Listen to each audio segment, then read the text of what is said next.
Hello guys, pro kabaddi season 12 auction అయితే start అయింది. ఇప్పటికే తెలుగు టైటన్స్ అయితే ముగ్గురు ప్లేయర్లను బై చేసింది. అంతేకాకుండా తెలుగు టైటన్స్ మనందరికీ ఒక పెద్ద షాక్ ఇచ్చింది. సో ఇంతగా కంప్లీట్ డీటెయిల్స్ తెలుసుకునే ముందు మీకు ప్రో కబడ్డీ సంబంధించి ఏ చిన్న అప్డేట్ అయినా సరే నాన్ స్టాప్గా మన ఛానల్లో వీడియోస్ వస్తూనే ఉంటాయి. సో ఆ వీడియోస్ మిస్ కాకుండా ఉండాలి అనుకుంటే మాత్రం మన ఎల్ఫై స్పోర్ట్స్ ఛానల్ని సబ్స్క్రైబ్ చేసి రెడీగా ఉండండి. అంతేకాకుండా వీడియో చూస్తున్న ప్రతి ఒక్కరు కూడా వీడియోకి లైక్ చేసుకోండి. ఇక లేట్ చేయకుండా వీడియోని అయితే స్టార్ట్ చేసేద్దాం. పవన్ శరావత్ పై తెలుగు టైటన్స్ టీం అయితే ఆక్షన్లో అంత ఇంట్రెస్ట్ చూపించలేదు. ఎందుకంటే లాస్ట్ 2 సీజన్స్ నుంచి పవన్ శరావత్ అయితే ఇంజరీస్తో ఫుల్ సఫర్ అవుతున్నాడు. సో దాన్ని దృష్టిలో ఉంచుకుని తెలుగు టైటన్స్ అయితే పవన్ శరావత్ పై అసలు ఇంట్రెస్ట్ చూపించలేదు.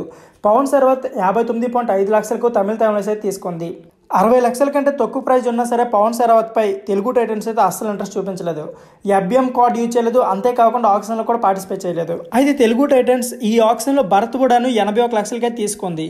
ఇతనైతే ఇంతకు ముందు యూపీ యోధస్ తరపున ఆడేవాడు. లాస్ట్ ఇయర్ అయితే పెద్దగా ఫామ్ లేదు, బట్ మంచి రైడరే. అంతేకాకుండా మంచి టాల్ రైడర్ కాబట్టి ఖచ్చితంగా తెలుగు టైటన్స్కి ప్లస్ అయ్యే ఛాన్స్ అయితే ఉంది. అంతేకాకుండా శివం సిండెన్ కూడా 80 లక్షలకైతే తెలుగు టైటన్స్ అయితే బై చేస్తుంది. ఇతనైతే కార్నర్ స్పెషలిస్ట్. ఖచ్చితంగా శివం సిండే కోసం తెలుగు టైటన్స్ ఆక్షన్లో బై చేస్తుందని ముందే మనం అనుకున్నాం. ఆక్షన్లో అయితే తెలుగు టైటన్స్ 80 లక్షలు పెట్టి శివం సిండెన్ అయితే దక్కించుకుంది. ఇకపోతే విజయ్ మాలిక్ కోసం ఎఫ్బిఎం కార్డ్ అయితే యూజ్ చేసింది.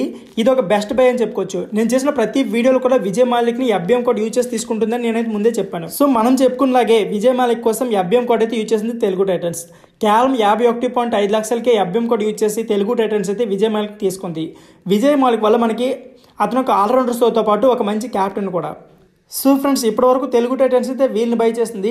ఇంకా నాన్ స్టాప్గా వీడియోస్ వస్తూనే ఉంటాయి. సో అవన్నీ మిస్ కాకుండా ఉండాలనుకుంటే మాత్రం మన ఎల్ఫై స్పోర్ట్స్ ఛానల్ సబ్స్క్రైబ్ చేసి రెడీగా ఉండండి.